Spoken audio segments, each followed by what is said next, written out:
Bismillah, bismillah. Boleh dengar? Kuat dia cahaya dia kuat.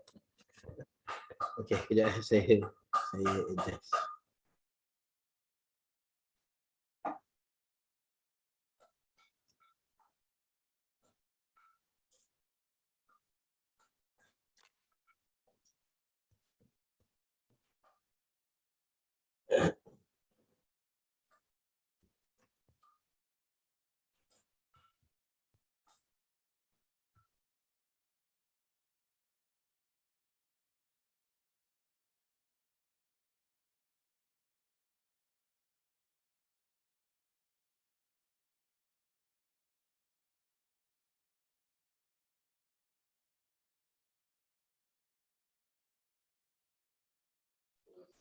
Baik, bismillahirrahmanirrahim. Boleh dengar ke?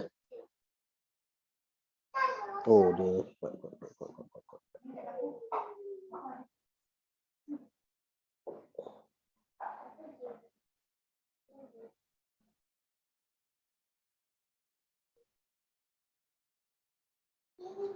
Okey, tak apa, kita try kat bawah. Hari ni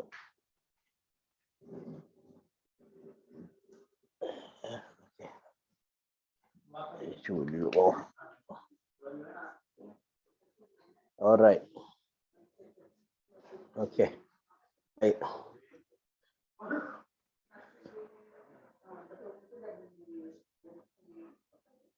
Kita cuba yang ni sekejap ya.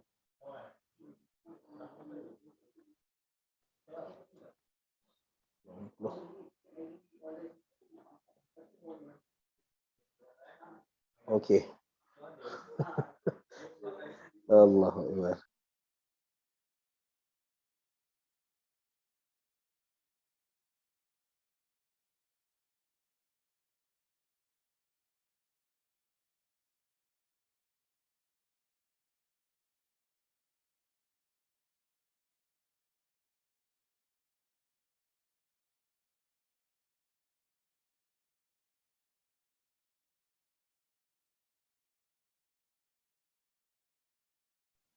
Okay, baik. Kita boleh dengar suara? Ada siapa? Boleh? Boleh dengar suara? Bismillah, bismillah. Bismillah. Okay. Bismillahirrahmanirrahim. Okey ke? Boleh dengar? Boleh dengar? Boleh. Okey, baik. Terima kasih. Jazakumullah khairan. Baik, kita akan mula insya-Allah. Kita akan mula insya-Allah.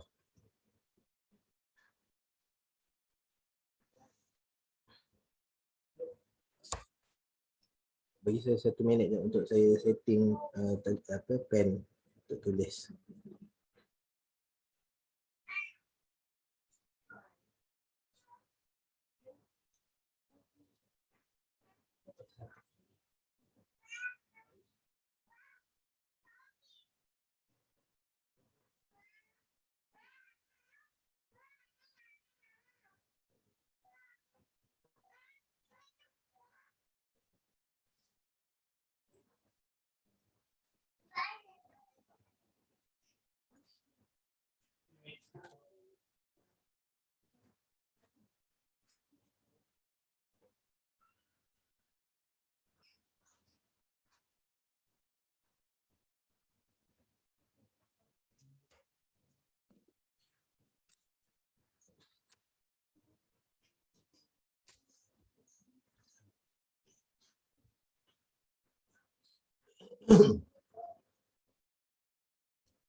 Okey, baik, kita boleh mula. Bismillahirrahmanirrahim. Assalamualaikum warahmatullahi wabarakatuh. Alhamdulillahi rabbil alamin wa bihi nasta'inu ala umuri dunya waddin wassalatu wassalamu al-atammani al-akmalani ala khairi khalqillahi ajma'in Muhammad ibn Abdullah salawatullahi wa salamuhu alaihi wa ala alihi wa ashabihi wa man sara ala nahjihi wastanna bisunnatihi wahtada bihdihi ila yaumiddin amma ba'd. Tuan-tuan, puan-puan, muslimin, muslimat yang dirahmati Allah Subhanahu wa taala. Pertama dan selama-lamanya segala pujian dan pujaan kita pada Allah Subhanahu Wa Taala yang mengizinkan kita untuk kita bersama-sama bertemu kembali dalam sesi Jumaat kita selepas hari Jumaat. Lalu insya-Allah pada sesi kali ini kita akan meneruskan perbincangan kita dan perbicaraan kita di mana kita dah mula masuk pada sesi yang lepas pada surah Ali Imran. Okey, kita dah masuk pada surah Ali Imran. Iaitu Al membawa maksud keluarga. Imran adalah kisah seorang lelaki yang diceritakan Allah Subhanahu Wa Taala. Inna Allah astafa Adam wa Nuha wa ala Ibrahim wa ala Imran ala al-alamin. Di dalam surah Ali Imran, maka Allah Taala di samping menceritakan tentang beberapa nabi dan beberapa rasul, Allah Subhanahu Wa Taala menceritakan juga tentang keluarga-keluarga tertentu. Antaranya adalah keluarga Imran. Siapa keluarga Imran? Daripada Imran inilah datang anaknya, iaitu anak perempuannya, iaitu Maryam. Okay, dan daripada Maryam inilah lahirnya Nabi Allah Isa alaihissalam. Okay, itu keluarga Imran. Ada sebab kenapa Allah Subhanahu Wa Taala memuji keluarga Imran. Dan kalau ada peluang kita ada sesi untuk tafsir Al-Quran ataupun saya difahamkan Akademi Tadabbur juga menyediakan slot untuk kisah-kisah yang ada di dalam Al-Quran, yang insya-Allah antara kisah yang diceritakan adalah kisah tentang keluarga Imran ini, insya-Allah. Baik. Pada sesi yang lepas kita dah masuk pada ayat pertama yang ada sababun nuzul. Okay, di dalam surah Ali Imran, iaitu ayat ke-12 dan ayat yang ke-13. Di mana kita bacakan ayat tersebut yang bermaksud katakan wahai Muhammad, qul. Okay, dan qul ini adalah antara tanda. Okay, tanda bahawa Al-Quran ini bukan daripada Nabi SAW. Ini perkataan qul. Okay, perkataan qul membuktikan bahawa Al-Quran ini bukan daripada Nabi SAW. Qul. Okay, qul adalah fi'il amar. Fi'il amar. Okay, ayat perintah. Di mana Allah Ta'ala perintahkan Nabi untuk katakan kepada manusia. Ini. Katakanlah wahai Muhammad. Okay, so itu qul. Okay. Dengan datangnya perkataan qul ini membuktikan bahawa Al-Quran ini bukan daripada Nabi SAW. Okay, tetapi ia daripada Allah Subhanahu Wa Taala. Qul lil ladzina kafaru satughlabuna wa tuhsyaruna ila jahannam. Beritahulah kepada orang-orang yang kufur dan ingkar. Okay, kufur dekat sini adalah kufur hakiki. Okay, kerana kita tahu bahawa kekufuran ini ada dua jenis. Okay, kekufuran. Kufur. Ada dua jenis, iaitu kufur hakiki, okay, dan kufur nikmat. Dan kita kena tahu perbezaan antara kufur hakiki dan kufur nikmat.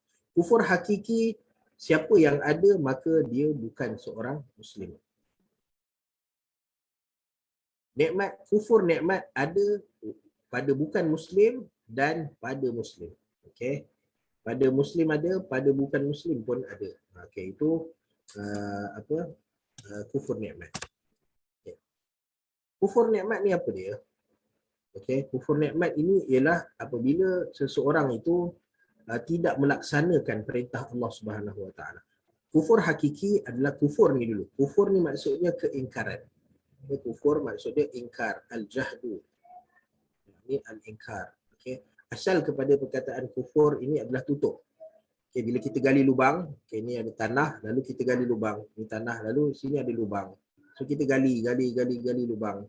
Okay, dan setelah kita gali lubang, apa kita buat? Kita kambus lubang ni. Letak tanah balik atas dia. Okay, perbuatan kambus lubang ini adalah perbuatan kafarah.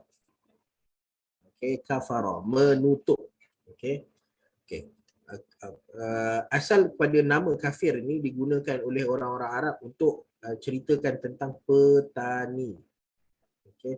Petani dinamakan kafir. Sebab apa? Petani dia gali tanah, dia letak biji benih dalam ni dan kemudian dia kambus balik. Okay. So dan petani ini dinamakan kafir. Sebab tu kalau kita pergi negara-negara Arab, kita tengok ada tempat-tempat nama dia kafrun. Kita tengok kafara. Kita pun kata, saya belajar dulu kafara ni maksud dia kafir. So ada orang kafir ke kat sini. Dan bila disebutkan pula, memang ada kafir. Siapa dia kafir? Petani. Okay. So bila pergi negara Arab, kita dengar perkataan kafir, jangan pula terus sangka bahawa kafir itu adalah kafir. Tapi kalau kita duduk dekat Malaysia, negara yang tidak berbahasa Arab ataupun pergi negara yang bahasanya bahasa Inggeris, medium atau Cina, maka kita dengar perkataan kafir, maka sudah tentu makna yang ada adalah ini, kekufuran kepada Allah Subhanahu Wa Taala. Okey, kekufuran pada Allah Taala. Okey, di mana kenapa kafir, perbuatan engkar pada Allah Subhanahu Wa Taala ni disebutkan kekufuran? Kerana lubang ini, okey, lubang ini seolah-olah ada iman yang masuk ke dalam hati. Iman dah masuk dalam hati, kebenaran dah masuk dalam hati, tapi tiba-tiba ia dikambuskan semula. Okay? Sebab tu perbuatan mengkambuskan iman ni, menutup kebenaran yang ada ni adalah perbuatan kufur. Okay? Dinamakan kufur, menutup kebenaran, menutup apa yang Allah Subhanahu Wa Taala berikan kepada manusia. Okey, baik. Dan kufur ni kita sebut ada dua jenis, iaitu kufur hakiki dan kufur nikmat. Apa dia kufur hakiki? Kufur hakiki adalah apabila kita terus tidak mempercayai. Kufur hakiki adalah tak percaya. Ini kufur hakiki. Okay, kita pergi pada kufur hakiki, maksudnya tidak percaya pada Allah Subhanahu Wa Taala. Tidak ada iman. Okay, ini adalah kufur hakiki. Okay, di mana tak percaya dan tidak beriman, maka ia membatalkan keimanan.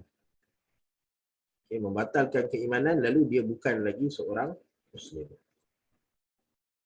Okay, dia bukan hanya tidak ada iman, tapi dia bukan lagi seorang Muslim. Okay, sebab tu kita tak boleh ada pada benda-benda yang kita wajib percaya, iaitu rukun iman, kita tak boleh ada half truth, percaya separuh, ataupun kita percaya 1/4. Tak ada. Kita mesti percaya 100%. Kurang percaya, maka ia adalah artinya tidak ada iman. Mana ada lawan kepada percaya adalah tak percaya atau ragu-ragu. Okey, so kalau kita ada ragu-ragu, maksudnya kita tidak percaya. Okay, ketidakpercayaan membawa kepada tidak ada iman. Tidak ada iman, maka kita bukanlah seorang, bukan kita, wal-a'yazubillah, seseorang itu yang tidak ada iman, maka dia bukanlah seorang Muslim. Okey. Maka sebab tu kalau ada perkara-perkara yang kita 50-50. Okay, dalam perkara-perkara berkaitan akidah ni, kita ada benda-benda yang kita tak tahu apa jawapan sebenarnya dia. Okay. Kalau kita ada keraguan dalam bab akidah, maka terus pergi dapatkan jawapan. Okay, dapatkan jawapan. Kerana tidak ada istilah 50-50 dalam akidah. Ni tak boleh ada dalam akidah. Okay, boleh? Okay, baik. Kemudian kita ada satu lagi kekufuran, iaitu kufur nikmat. Apa dia kufur nikmat? Okey. Kufur nikmat ini adalah orang yang tidak beriman. Kufur hakiki tadi adalah orang yang tak percaya dan tidak ada iman. Okey. Sedangkan kufur nikmat ni pula adalah orang yang kita kata apa? Tidak sempurna iman. Okey, ini tak sempurna iman. Okey. Tak sempurna iman. Okey, tak sempurna iman. Kenapa iman jadi tak sempurna? Kerana dosa dan maksiat. Kerana dosa dan maksiat. Iman jadi tak sempurna kerana wujudnya dosa dan wujudnya maksiat. So kekufuran, kufur nikmat ni menyebabkan iman kita tak sempurna. Kita ada iman, maksudnya iman tu ada. Iman ada. Okey, tetapi tidak 100%. Bukan tidak 100%. Iman tu ada 100%. Maksudnya kalau kita tanya dia, percaya Allah Ta'ala tu ada? Dia percaya Allah Ta'ala tu ada. Percaya Nabi SAW? Percaya Nabi SAW. Baik, kalau percaya Allah Ta'ala, percaya Nabi SAW, solatlah. Kita suruh solat. Dia kata, solat, dia perintah Allah Ta'ala tapi malas-malas sikit lah. Okay. So, ini dosa dan maksiat. Okay. Tapi solat ni adalah contoh yang besar. Sebab tu sebahagian daripada ataupun majoriti para ulama mengatakan orang yang tak solat ni dia kalau dia ingkar kewajipan solat, dia kufur tanpa khilaf. Adapun kalau orang yang tak nak solat kerana malas ataupun kerana apa-apa sebab sekalipun, maka dia tetap dihukum sebagai kafir. Okey, tapi solat ni benda besar. Okey, katalah kita ambil satu contoh yang mudah sikit untuk kita dapat faham. Okey, baik.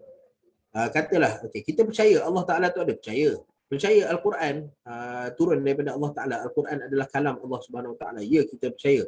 Lalu apabila suruh baca Quran, tak nak lah. Baca Al-Quran, malas lah. Okay. Baca Al-Quran malaslah. Okay. So kalau tak baca Al-Quran ni, kita dosa ke tak? Kita tak dosa. Okay, kita tak dosa. Okay, melainkan kalau apa benda-benda wajib yang menyebabkan kita dosa. Okay, tetapi iman kita menjadi tidak sempurna. Okay, iman jadi tak sempurna. Mana boleh orang yang mengaku beriman tapi dia jauh daripada Al-Quran yang merupakan panduan kehidupan dia. Okay, so iman tidak sempurna. Okay, bila iman tidak sempurna, maka kita kata orang ini adalah orang yang kufur nikmat. Okay, orang ini adalah orang yang kufur nikmat. Kenapa? Kerana Allah Ta'ala bagi nikmat pada dia. Tetapi dia tidak menggunakan nikmat tersebut ke arah apa yang Allah Subhanahu Wa Ta'ala inginkan. Allah Ta'ala nak dia beribadah pada Allah Ta'ala. Allah Ta'ala nak dia menunjukkan perhambaan diri pada Allah Ta'ala, tapi dia tidak melakukan perkara tersebut. Maka kerana itu ia disebutkan sebagai kufur nikmat. Okay, mungkin ada orang dia relax dan tenang. Dia kata apa? Alah, kufur nikmat ni dia tak keluar daripada Islam. Okey lah.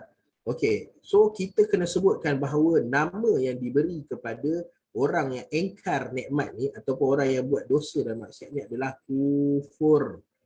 Ingat, perkataan kafir ni adalah perkataan yang berat, sangat berat. Okey, so kita jangan pandang dia keluar atau tak keluar daripada Islam, tapi pandang pada perkataan ni, kekufuran. Ia adalah satu benda yang sangat-sangat berat. Okey, sebab tu kita seboleh-bolehnya kita memang kita tak nak jadi kufur hakiki, dan pada masa yang sama kita berusaha sedaya upaya untuk kita tidak menjadi orang yang kufur nikmat. Okay. Dalam ayat ini Allah Ta'ala tujukan kepada orang yang kufur hakiki. Qul lil ladzina kafaru, wahai Muhammad, bagi tahu kepada orang-orang kafir. Mana-mana orang yang kafir, iaitu orang yang engkar kepada mana-mana rukun iman. Okay, so itu adalah orang yang kafir. Okay, maka bila dia engkar pada rukun iman, Allah Ta'ala kata apa? Satu gelabu dawatuh syaruna ila jahannam. Kamu akan dikalahkan. Watuh syaruna ila jahannam. Dan kamu akan dihimpunkan bersama-sama di dalam neraka. Wabi'sal mihad. Okay, dihimpunkan beramai-ramai. Watuh syaruna ila jahannam. Okay, lalu ayat ini Nabi SAW sebutkan ketika mana orang Islam masih lagi berperang dengan orang-orang kafir. Okay, lalu apa sebabnya ayat ini turun? Mesti ada punca. Takkan tiba-tiba kita jumpa orang kafir. Contohlah macam saya berjalan keluar rumah. Lepas tu jumpa orang yang tak beriman pada Allah Ta'ala. Contoh kat kawasan Wangsa Maju kan, banyak orang-orang yang Cina, kalau pergi kat section 2 tu, okay, jumpa orang Cina, orang India, yang Cina dan India belum tentu dia orang kafir lagi. Okay, jumpa orang Hindu, orang Buddha, orang Kristian, yang ni betul-betul kafir. Okay, lalu bila kita jumpa, adakah kita nak kata kat dia, katalah kita beli barang daripada seorang yang beragama Hindu, nampak kan ada tanda-tanda kehinduan dia. Lalu kita pun kata, wahai kita panggil dia apa? Nak panggil dia bai. Okay. Bai. Satu lembu wa tuhsyaru ila jahannam. Wahai bai, kita tengah beli barang dengan dia, tiba-tiba kita kata kamu akan dikalahkan dan kamu akan dihimpunkan dalam neraka. So orang tu jadi apa? Dia jadi terkejut. Okay, dia jadi terkejut dan dia akan kata, apa takkan orang Islam macam ni, jumpa-jumpa orang, ucapan dia adalah ucapan yang menyakitkan hati. Okey, lalu mesti ada sebab kenapa datang ucapan-ucapan seperti ini. Bila Allah Ta'ala suruh, bukanlah Allah Ta'ala suruh ibtidaan. Tak ada Allah Ta'ala suruh pergi jumpa ni kata, satu labu wa tuhsyaru ila jahannam. Melainkan kalau kita jumpa dengan orang-orang yang memusuhi Islam, yang tu kita kena sebut. Sebab kita ada, Islam ada prinsip. Orang yang buat baik, orang yang tak kacau Islam, kita tak kacau dia. Tapi pada masa yang sama, kita kena ajak dia masuk Islam lah. Okay, sebab taat pada perintah Allah Ta'ala itu adalah kewajipan pada semua manusia. Masuk Islam tu tak ada paksaan. Allah Ta'ala kata la ikraha fid din. Kita dah sebut ayat tu hari tu kan. Tidak ada paksaan dalam agama. Tetapi kita kena tahu semua manusia kena tunduk dan patuh pada Allah Ta'ala. Okay, kata dah dia nak saya nak kekalkan saya seorang Nasrani. Ikut kamu lah, tapi kamu kena taat pada Allah Ta'ala. Itu dia. Nak kekalkan, kamu sebutlah saya adalah seorang Masihi tapi beriman pada Allah Ta'ala, beriman kepada Nabi SAW. Nama tu tak penting, isi kandungan tu yang penting. Okay, isi kandungan tu yang penting. Okay, so ayat ni mesti ada sebab turun. Sebab mustahil kita jumpa orang lalu kita terus lontarkan ayat seperti ini. Okay, dan wa tuhsyaru ila jahannam. Kamu akan masuk dengan geng-geng kamu semua ni akan masuk dalam neraka. So itu kejutan. Wa bi'sal mihad. Itulah seburuk-buruk tempat pembaringan, kata Allah Subhanahu wa taala. Lalu kemudian Allah Taala sebutkan, qad kana lakum ayatun fi fi'atainil taqata. Allah Taala kata antara bukti, okay, bila orang kafir dia dengar ucapan Nabi SAW, dan kafir dekat sini adalah orang-orang kafir yang sama ada ditujukan kepada orang kafir Quraisy ataupun pada orang-orang Yahudi, sebab ada di kalangan orang Yahudi yang kufur pada Allah Subhanahu Wa Taala. Ada Yahudi yang beriman macam Abdullah bin Salam radhiyallahu taala an. Maka ini adalah orang-orang yang berbangsa Yahudi, lalu tapi dia beriman kepada Allah Subhanahu wa taala. Okey. Lalu walau bagaimanapun di sana ada orang-orang Yahudi yang tidak beriman pada Allah Subhanahu wa taala. Maka ayat ini juga ditujukan kepada mereka. Lalu Allah Subhanahu wa taala seolah-olah nak bagi tahu, kalau kamu tak percaya kamu ni akan kalah, kamu akan dihimpunkan dalam neraka. Allah Subhanahu wa taala dah bagi contoh. Dah bagi contoh ketika mana berlakunya peperangan Badar. Allah Ta'ala kata, qad kana lakum ayatun fi fi'atainil taqata. Telah datang ayat, bukti bahawa orang kafir ni boleh kalah. Tak kiralah dengan persenjataan yang hebat ke, dengan ketenteraan yang hebat ke, dengan bilangan yang banyak ke, orang kafir pasti akan kalah, kata Allah Ta'ala. Contohnya dalam perang Badar. Tengok dalam perang Badar. Fi'atun tuqatilu fi sabilillah wa ukhra kafirah. Ada dua kumpulan yang bertemu dalam perang Badar. Satu kumpulan yang beriman pada Allah Subhanahu wa taala, okey, dan berperang di jalan Allah Taala. Allah Taala kata tuqatilu fi sabilillah. Berperang di jalan Allah Taala, wa ukhra kafirah. Sedangkan satu kumpulan lagi adalah kumpulan yang kafirah. Kumpulan yang ingkar pada Allah Subhanahu wa taala. Yarawnahum mithlaihim ra'yal 'ain. Yang mana mereka saling melihat sesama mereka mithlaihim ra'yal 'ain. Nampak bilangan ramai je.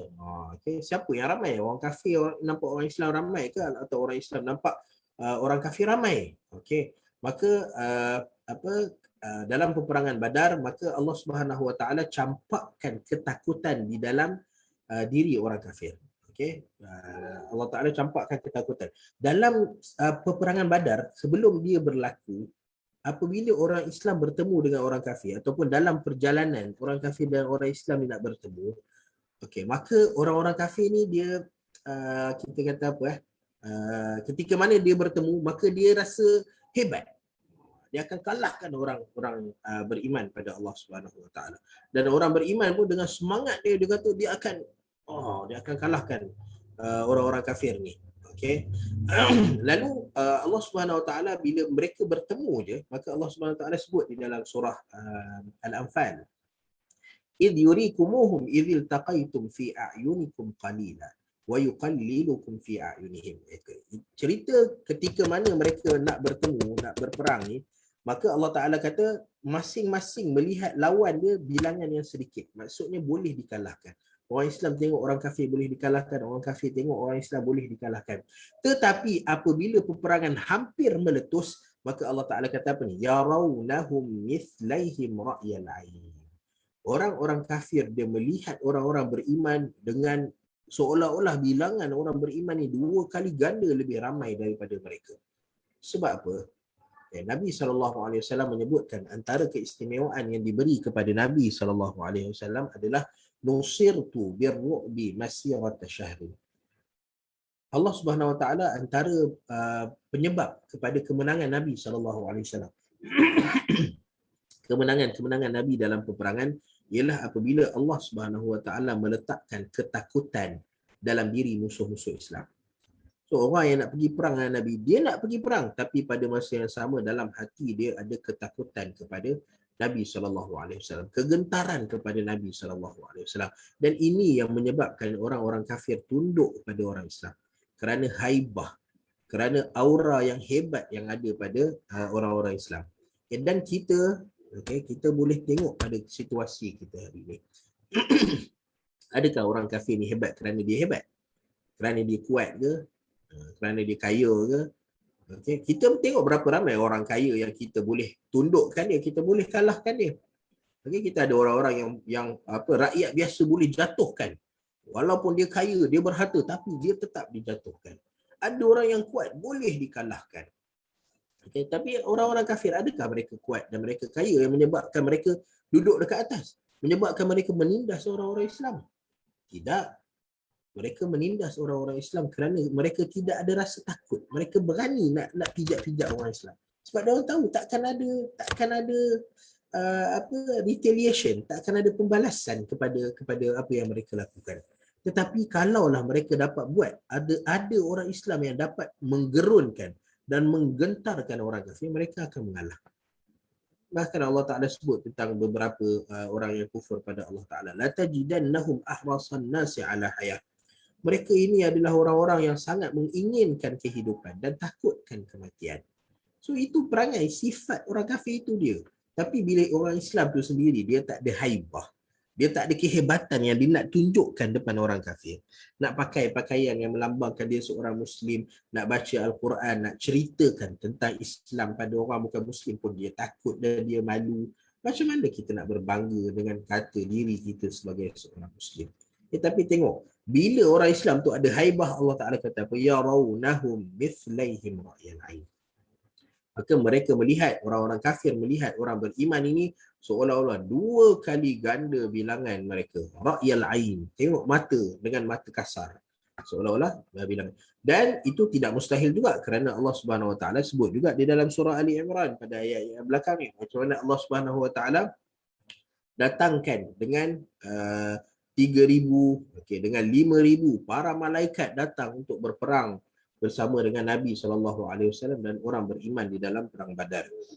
Dan tak mustahil malaikat boleh menjelma dalam bentuk yang Allah Subhanahu Wa Taala izinkan mereka untuk menjelma. Lalu dengan bilangan malaikat yang datang dan mungkin ada malaikat-malaikat yang menjelma menyebabkan bilangan orang Islam tu nampak begitu banyak. Lalu Allah Ta'ala kata, beginilah Allah Ta'ala, cara Allah Ta'ala memberi pertolongan. Sama ada pertolongan secara direct, maksudnya bila kita bertumbuk dengan orang, berperang dengan orang, Allah Ta'ala bagi kita kalahkan orang tu, ataupun dengan cara Allah Subhanahu Wa Ta'ala menanamkan rasa ketakutan dalam diri musuh-musuh kita. Maka Allah Ta'ala kata, Wallahu yu'ayyidu binasrihi man yasha. Allah Subhanahu Wa Ta'ala akan membantu dengan kemenangan kepada sesiapa sahaja yang Allah Subhanahu Wa Ta'ala kehendaki. Inna fi dzalika la'ibratan liulil absar. Ini adalah ibrah, pengajaran bagi orang-orang yang tahu melihat. Maksudnya orang-orang yang berfikir. Sebab melihat sahaja tidak ada manfaat.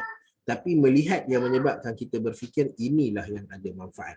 Maka Allah Ta'ala kata peristiwa-peristiwa dan kisah-kisah yang Allah Subhanahu Wa Ta'ala ceritakan dalam Al-Quran, pengajarannya hanya akan dapat diambil oleh orang-orang yang boleh melihat dengan erti kata boleh berfikir. Baik. So isunya tadi adalah kullil ladzina kafaru satughlabuna wa tuhsyaru ila jahannam wa tuhsyaruna ila jahannam. Kenapa ayat ni keluar? Maka kita tengok pada sebab turunnya. Kita punya keraguan kita jawapan kepada persoalan kita boleh dihilangkan dengan apabila kita melihat kepada sebab turun, asbabun nuzul. Baik, kita tengok.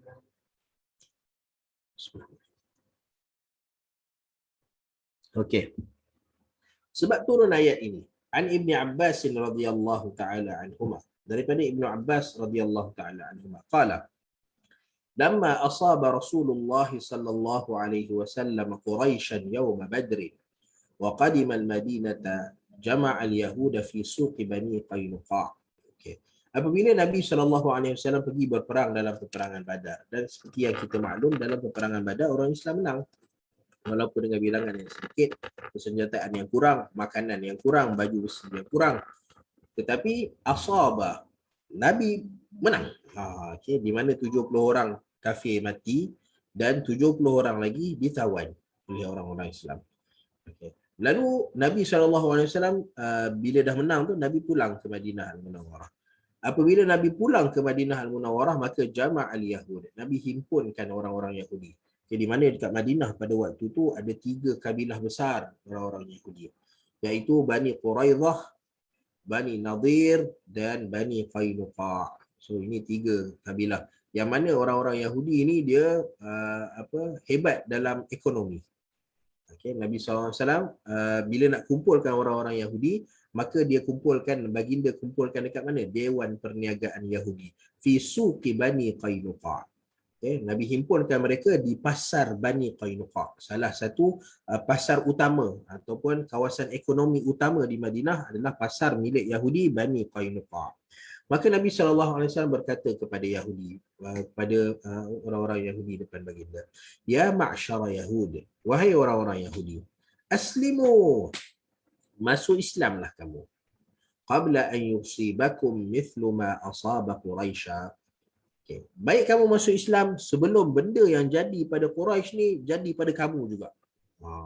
Ayusibakum mithlu ma asaba Quraisy. Okay, takut benda Quraisy yang berbangga, dia duk hentam orang Islam dulu, dia duk zalim orang Islam dulu, dia duk seksa orang Islam dulu, dan dia yakin bahawa dia dapat kalahkan orang Islam. Tetapi apabila bertemu dalam peperangan yang walaupun dia punya level dia tak sama, tetapi Allah Ta'ala bagi kemenangan pada orang Islam. So orang-orang Yahudi, kalau kamu ada niat nak lawan Islam, maka simpan niat kamu.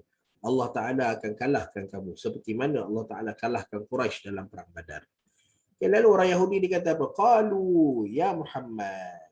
Orang Yahudi ni, okay, bila kita tengok orang Islam dengan segala kekurangan dia boleh menang lawan dengan antara kabilah terbesar di tanah Arab pada waktu tu, bukan dekat Mekah je, tapi dekat semenanjung tanah Arab, antara kabilah terbesar adalah Quraisy. Lalu Quraisy kalah dalam peperangan nak lawan Nabi SAW. Okay, tapi orang Yahudi ni bila dia dengar, walaupun dia dah tahu tentang kekalahan orang kafir Quraisy, tapi bila dia dengar Nabi cakap macam tu, dia kata, wahai Muhammad, la yaghurrannaka min nafsika annaka qatalta nafaran min Quraisy kanu aghmara la ya'rifuna al-qital. Apa mereka kata pada Nabi? Wahai Rasulullah, jangan duk bangga sangatlah. La yaghurrannaka. Al-ghurur maksudnya seseorang tu dia berbangga dengan diri dia. Itu ghurur. Maksudnya dia tertipu dengan diri dia. Dia rasa diri dia hebat. Tapi sebenarnya diri dia tak hebat. So orang Yahudi guna ayat ni kepada Nabi SAW. Wahai Muhammad, tak usah duk rasa bangga sangatlah. Sebab apa? Orang yang kamu lawan dekat perang tu adalah orang-orang yang aghmara. Siapa entah, kami pun tak kenal. Bukan orang terkenal dalam medan perang, yang mana kamu boleh berbangga kalau kamu kalahkan dia. Tapi dia orang ni semua aghmara, la ya'rifuna al-qital, tak pandai berperang. Itu kata orang Yahudi. Innaka law qataltana la'arafta annana nahnu nas. Tetapi wahai Muhammad, kalau engkau perang dengan kami wahai Muhammad, engkau akan tahu siapa dia pejuang yang sebenar. Itu orang Yahudi kata pada Nabi SAW. Wa annaka lam talqa mithlana. Okey, dan kamu tak akan jumpa orang seperti kami. Lam talqa mithlana. Okey, kalau maksudnya orang Yahudi kata orang Quraisy ni picisan. Tak ada nilai, bukan orang yang mahir dalam peperangan. Tapi kalau betul-betul nak perang, mari lawan dengan kami orang Yahudi. Sedangkan Allah Ta'ala kata orang Yahudi ini adalah orang-orang yang paling takut kepada peperangan. Tapi dia nak menunjukkan bahawa ancaman Nabi SAW itu tidak memainkan apa-apa peranan. Maka dekat sinilah Allah Subhanahu Wa Ta'ala turunkan ayat Qul lilladzina kafaru satughlabun. Wahai orang-orang kafir, satughlabuna wa tuhsyaruna ila jahannam. Okey, kamu akan dikalahkan dan kamu akan wa tuhsyaruna ila jahannam, dihimpunkan dalam neraka Allah Subhanahu Wa Ta'ala. Okey. Lalu bila kita tengok riwayat ni sesuai dengan jawapan, sebagai jawapan kepada ayat tadi. Okey, walau bagaimanapun riwayat hadis yang diriwayatkan oleh Abu Daud ini diperselisihkan, okey, dipertikaikan kesahihannya. Maksudnya ada sebahagian terima, ada sebahagian lagi menolak. Okey, kerana ada perawinya yang lemah. Okey, bahkan kebanyakan ulama kontemporari Syekh Shu'aib Al-Arnaud, Syekh Muhammad Nasiruddin Al-Albani, maka mereka ini menolak hadis Abu Daud. Okay, mereka tolak hadis Abu Daud. Okay, kerana apa? Kerana lemahnya, terlalu lemah, susah untuk dijadikan sebagai hujah. Okey. Okey, maka bagi orang yang kata dia lemah, maka dia tak terima riwayat ni. Walau bagaimanapun ada sebahagian orang yang menerima riwayat ni. Okay, yang menerima ni adalah minoriti. Okay, mereka menerima riwayat ini. Okey, walau bagaimanapun, Okey, walau bagaimanapun kisah ni, konteks cerita ini, okey, walaupun dia sesuai untuk jadi jawapan, tetapi bagi pengkaji-pengkaji bahasa, maka mereka kata, oh, ini tak kena. Ini tak kena. So kita ada persoalan, tak kena, dekat mana yang tak kenanya? Okey. Yang pertama kata mereka, Nabi SAW, Allah Subhanahu Wa Taala, bila Allah Taala tujukan sesuatu kepada orang-orang Yahudi, okey, ayat-ayat dalam Al-Quran kalau ditujukan kepada orang Yahudi, maka Allah Taala akan guna perkataan al-Yahud, okey, ataupun ahli kitab. Salah satu daripada dua kalau ditujukan kepada Yahudi, iaitu al-Yahud atau ahli kitab. Okay. Tetapi dalam ayat ni Allah Taala kata apa? Kullil ladzina kafaru. Okay. Walaupun orang Yahudi ni kafir, tetapi orang-orang Yahudi ni lebih dikenali sebagai ahli kitab. Okay. Mereka lebih dikenali sebagai ahli kitab, iaitu orang yang hampir dengan orang-orang Islam disebabkan persamaan. Mereka dapat Nabi dan mereka dapat kitab. Okay. Tapi bila Allah Ta'ala address orang dengan kafaru, okay, dengan kafaru, itu tandanya Allah Ta'ala tujukan kepada orang-orang kafir Quraisy. Okay, itu tandanya Allah Ta'ala tujukan kepada kafir Quraisy. So kalau Allah Ta'ala tujukan kepada kafir Quraisy, maka cerita ni dia tak sesuai. Okay, nampak? Cerita bahawa Nabi sebut benda ni pada orang Yahudi adalah cerita yang tak sesuai. Tak kena, tak tally dengan ayat, kata mereka. Okay. Dan kerana itulah mereka kata, okay, kalau siapa yang nak terima riwayat ni pun, maka riwayat ni riwayat yang tak kena dari segi bahasanya. Maka dia tetap lemah. Okay. Dan ini perkara biasa. Ada riwayat-riwayat yang mana dia sahih dari segi sanad. Okay. Riwayat yang sahih sanad. Okay. Sanad, jalan periwayatannya sahih, tetapi ia ditolak. Okay. Kerana apa? Okay. Kerana matannya. Kerana matan menyelisihi apa yang lebih kuat. Okay. Apa yang lebih kuat. Okay. Saya tak ada contoh untuk saya bagi contoh. Saya pun tak sempat nak tengok. Ni pun datang tiba-tiba ni. Okay. Riwayat sahih dari segi sanad, tetapi ia tidak diterima ataupun tidak, bukanlah ditolak, sebab ditolak ni disebabkan lemah, tapi tidak dijadikan hujah. Okay, tidak dijadikan hujah.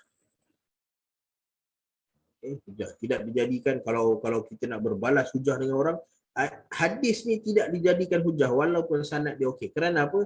Kerana matan dia menyelisihi apa yang lebih kuat. Biasanya adalah kerana matan hadis menyelisihi ayat Al-Quran. So, riwayat itu ditolak. Okay. Ditolak bukan hanya sebab perawi dia lemah, perawi dia bermasalah, tetapi kadang-kadang kerana isi kandungan yang tak logik. Okay. Isi kandungan tak logik. Macam contoh, ada hadis di dalam Sahih Muslim. Dalam Sahih Muslim ada satu hadis yang mana menceritakan tentang bagaimana Nabi SAW bila Nabi pergi berniaga bersama dengan Abu Talib. Okay, bersama dengan Abu Talib, lalu Nabi bertemu dengan Bahirah. Kan Nabi bertemu dengan pendeta yang kita sebut Bahirah. Nabi SAW bertemu dengan pendeta tersebut di Syam, yang mana pendeta tersebut bagi tahu bahawa Nabi ini akan dikepung oleh musuh dia. Musuh-musuh Nabi akan cuba untuk bunuh Nabi SAW. Lalu yang datang mempertahankan Nabi pada waktu itu adalah Abu Bakar dan Bilal. Okey, tengok hadis dalam Sahih Muslim. Ada orang petikai hadis dalam Sahih Muslim. Ada hadis dalam Sahih Muslim orang tak petikai dah. Dalam Bukhari, dalam hadis dalam Sahih Bukhari, dalam Sahih Muslim orang tak petikai dah.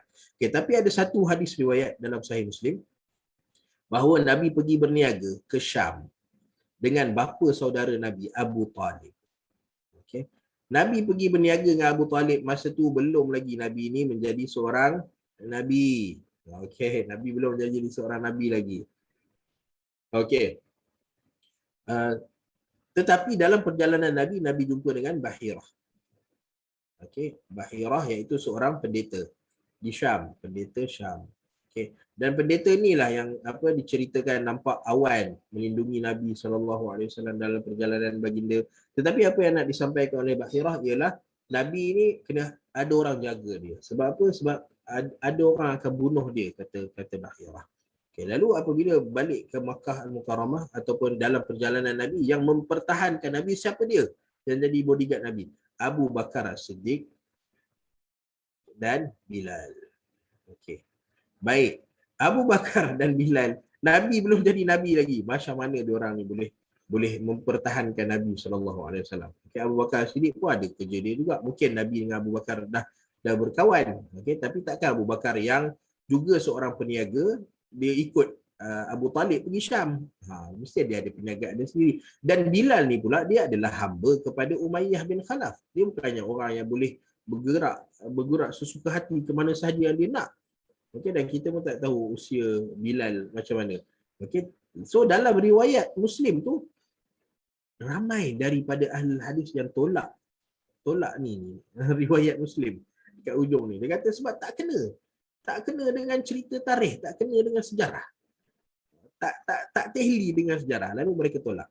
Okay, so kadang-kadang matan teks kepada riwayat ni, walaupun jalan riwayat okey dalam Sahih Muslim ni, jalan riwayat okey, tetapi apabila teks bermasalah, maka ia tidak dijadikan hujah. Okay, tidak dijadikan hujah ataupun pendek kata ditolak. Okay, ditolak bukan sebab lemah dari segi sanad, tetapi teksnya yang tak masuk akal. Okay, tak masuk akal tu ada. Benda-benda ajaib yang Allah Ta'ala cerita, benda-benda gaib ada tak masuk akal. Tapi tak teli dengan sejarah yang maklum, sejarah yang diketahui oleh, ataupun fakta-fakta yang diketahui oleh orang ramai. Okay. So antara sebab kenapa orang tolak riwayat ini adalah kerana ceritanya, kerana penggunaan bahasanya. Kerana Allah Subhanahu Wa Ta'ala bila nak address kepada orang-orang Yahudi, nak berbicara dengan orang-orang Yahudi, maka Allah Ta'ala akan guna perkataan al-Yahud ataupun Ahlul Kitab. Ini jarang sekali Allah Subhanahu Wa Ta'ala gunakan perkataan kafaru untuk bagi tahu ataupun untuk berbicara kepada orang-orang Yahudi. Okay, dan maka kerana itu mereka menolak riwayat tersebut. Okay. Tapi riwayat ni banyak diceritakan di dalam buku-buku tafsir. Cuma kita nak bagi tahu bahawa yang lebih kuat pada riwayat ini adalah riwayat yang lemah, yang tidak boleh dijadikan sebagai hujah. Okey. Baik. Boleh dapat? Okey, ini ayat yang ke-12 dan ayat yang ke-13 daripada surah Ali Imran. Kita pergi kepada ayat yang seterusnya. Ayat yang seterusnya adalah ayat yang ke-77 daripada surah Ali Imran. Okay, antara 12, 13 sampai 77, ya, ada ayat-ayat yang menceritakan tentang sabab nuzul. Tapi sabab nuzul yang diceritakan adalah sabab nuzul yang datang dengan riwayat-riwayat yang sangat wahiyah, yang sangat lemah, yang tak boleh nak dijadikan sebagai sebab turun ayat-ayat tertentu. Okay, lalu kita pergi kepada ayat yang ke-77. Dalam ayat ini Allah Subhanahu Wa Taala berfirman, A'udzu billahi minasyaitonir rajim. Innal ladzina yashtaruna bi'ahdillahi wa aymanihim thamanan qalilan ulaika la khalaqa lahum fil akhirah ولا يكلمهم الله ولا ينظر إليهم يوم القيامة ولا يزكيهم ولهم عذاب أليم. Baik, itu ayat 77 daripada surah Ali Imran. Di mana dalam ayat ini Allah Subhanahu Wa Taala menyebutkan innal ladzina yashtaruna bi ahdillahi wa aymanihim thamanan qalila. Sesungguhnya ada di kalangan manusia yang mana mereka berjanji dengan Allah Subhanahu Wa Taala. Yashtarun maksudnya adalah membeli janji Allah Subhanahu Wa Taala. Membeli wa aymanihim, ayman adalah sumpah. Ini sumpah yamin. Ayman jamak kepada yamin. Yamin ini tangan kanan. Kenapa sumpah ni dikaitkan dengan tangan kanan? Sebab biasa kalau orang bersumpah, orang buat macam mana? Sumpah demi Allah, kan, dia angkat tangan kanan dia untuk menunjukkan dia sumpah. Okay, lalu kerana itu sumpah dinamakan sebagai yamin ataupun aiman, tangan kanan. Lalu Allah Ta'ala kata ada orang dia beli janji Allah Subhanahu Wa Ta'ala. Dan dia beli sumpah Allah Subhanahu Wa Taala dengan thamanan qalila, dengan harga yang murah. Okay, maksudnya ada janji yang dia buat dengan Allah Subhanahu Wa Taala, ada sumpah yang dia buat dengan Allah Subhanahu Wa Taala ataupun dengan menggunakan nama Allah Subhanahu Wa Taala, lalu dia gadaikan janjinya dan dia gadaikan sumpahnya kerana benda-benda yang picisan, kerana benda-benda yang tak ada nilai. Lalu Allah Subhanahu Wa Taala kata apa? Mereka ini sanggup dah janji dengan Allah Subhanahu Wa Taala, dah bersumpah dengan nama Allah Subhanahu Wa Taala, tapi kemudian mereka batalkan janji dan batalkan sumpah hanya kerana benda-benda yang tak ada nilai. Bukan kerana sebab-sebab yang besar. Okay, kalau kita langgar perjanjian kerana nak syurga Allah Subhanahu Wa Taala, so kita kata ini nampaklah satu benda yang besar. Tapi kalau kita gadaikan janji, katalah kita berjanji dengan Agong contohnya. Okay, Agong, saya janji saya akan datang dan tolong Agong contohnya. Kita sebut dengan yang Ketua Agong kan. Saya akan bantu tuanku dalam urusan ni. Okay, lepas tu kita pun berjanji, okay, kata dalam pukul 2 petang esok. Okay. So sampai 2 petang esok kita tak datang. Dan sebab kita tak datang sebab apa? Sebab kita tengok ada kedai jual ayam golek. Sedap. Lalu ada tak orang yang logik kepala dia sanggup pergi kedai ayam golek ni lalu dia tinggalkan yang di-Pertuan Agong? Tak logik, tak masuk dalam kepala. Sebab apa? Agong tu ada kedudukan yang tinggi. Ayam golek ni bila boleh cari. So benda yang tak ada nilai, kita korbankan benda yang besar kerana untuk dapatkan benda yang tak ada nilai. Okay, lalu Allah Subhanahu Wa Taala nak bagi ayat ni turun untuk satu teguran ataupun satu perlian kepada manusia. Soalannya pergi pada siapa? Tuju pada siapa ayat ni? Kenapa tiba-tiba ayat ni datang? Dan kemudian Allah Subhanahu Wa Taala siap bagi hukuman lagi. Ulaika la khalaqa lahum fil akhirah wala yukallimuhumullah wala yanzuru ilaihim yaumal qiyamati wala yuzakkihim. Allah Subhanahu Wa Taala bagi tahu bahawa orang-orang ini la khalaqa lahum fil akhirah. Mereka ini tidak akan dipandang ataupun tidak ada kehidupan untuk mereka dekat akhirat. Maksudnya kehidupan ni melibatkan seseorang tu dia dapat berinteraksi, dia dapat minta tolong, dia dapat merintih, dia dapat memuji orang. So itu kehidupan. Kalau kita duduk seorang-seorang kat rumah, ada life tak? Kan hatta kita pun menggunakan perkataan life. Dia duduk dekat satu kawasan, katalah kita duduk dekat luar negara, contoh Arab Saudi. Dulu saya pernah duduk Arab Saudi, 9 tahun duduk ke Arab Saudi. Okay, lalu pagi-pagi raya dekat Arab Saudi, sekarang ni mungkinlah dah makin ramai expat daripada Malaysia kan. Pensyarah-pensyarah datang ke Arab Saudi. Tapi masa saya duduk Arab Saudi dulu, sepi. Yang ada pelajar-pelajar juga. Samalah macam itu. So, bila pagi raya, apa yang kami semua buat, pagi raya lepas solat raya balik sama ada makan Maggi ataupun tidur. Okay, so soalannya ada kehidupan tak dekat situ? Kita hidup tapi kehidupan tu tak ada. Kita hidup, kita masih bernafas tapi kehidupan tu tak ada. Okay, maksudnya nak berinteraksi dengan orang pun orang tak ada. Nak minta tolong dengan orang pun siapa yang ada. Nak berkongsi bahu dan telinga pun tak tahu siapa yang sanggup berkongsi bahu dan telinga dengan kita. So la khalaqa lahum. Okay, bayangkan itu dekat dunia. Dekat dunia yang mana dunia ni kita bolehlah keluar pergi kedai cari orang tu orang ni dan kita tak memerlukan apa-apa kat dunia ni.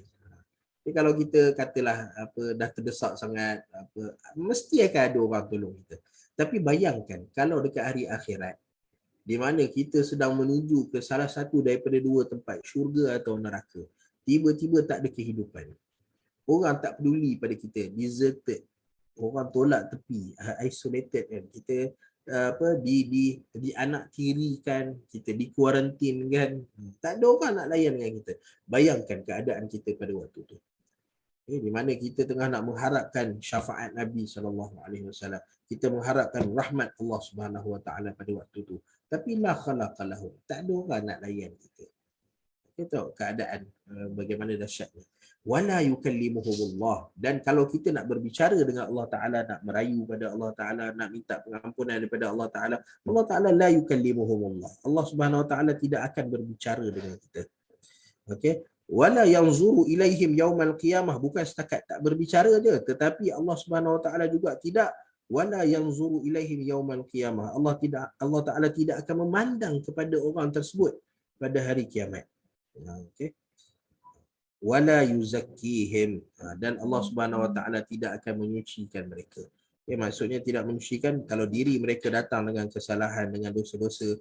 Ada orang yang datang dengan kesalahan, dengan dosa, lalu Allah Taala ampunkan dia walaupun datang dengan dosa dengan bilangan yang banyak. Ya, tapi Allah Taala Maliki Yaumiddin, pada waktu tu Allah Taala adalah raja. Allah Taala boleh batalkan ni dosa, maksiat semua Allah Taala boleh tolak tepi, masukkan di dalam syurga Allah Ta'ala. Tetapi bagi orang yang macam ni, yang kat dunia dulu dia beli janji Allah Ta'ala, dia beli sumpah Allah Ta'ala dengan nilai-nilai yang bakhs, yang tak ada nilai, yang orang nampak nilai yang rendah, maka Allah Ta'ala kata wala yuzakkihim, tak ada harapan untuk mereka, Allah Ta'ala sucikan diri mereka. Walahum azabun alim, dan akhirnya mereka akan walahum azabun alim, mereka akan mendapat azab yang pedih. Okey. Okey, kemudian so kita tertanya-tanya, siapa dia yang berani berjanji dengan Allah Subhanahu Wa Taala dan membeli janjinya dengan Allah Subhanahu Wa Taala dengan harga yang sedikit, dengan harga yang tak ada nilai. Maka kita nak dengar penjelasan dia, kita kena tengok pada sebab turunnya ayat ini. Okey, sebab turun ayat ini adalah hadis Nabi SAW daripada Abdullah bin Mas'ud radhiyallahu taala anhu. Qala Rasulullah sallallahu alaihi wasallam, "Man halafa ala yaminin wa huwa fiha fajirun liyaqtati'a bihi ma lam ri'in muslim laqiyallaha wa huwa alaihi ghadban." Kata Nabi sallallahu alaihi wasallam, Nabi bersabda, "Man halafa ala yaminin." Siapa yang bersumpah ala yaminin dengan tangan kanan ni. Maksudnya dia bersumpah lah, tak semestinya dengan tangan kanan. Ada orang dia bersumpah dengan Al-Quran, ada orang dia bersumpah dengan macam-macam cara dia bersumpah, tapi mesti bersumpah dengan nama Allah Ta'ala. Okay, man kana halifan falyahlif billah. Bagi orang yang beriman pada Allah Ta'ala, apabila dia nak bersumpah, maka dia hanya boleh bersumpah dengan Allah Subhanahu Wa Ta'ala. Sebab tu lafaz-lafaz sumpah adalah wallahi. Okay, dengan demi Allah, billahi, okay, tallahi. Okay, ini adalah huruf qasam as-salasah, ba, ta dan waw.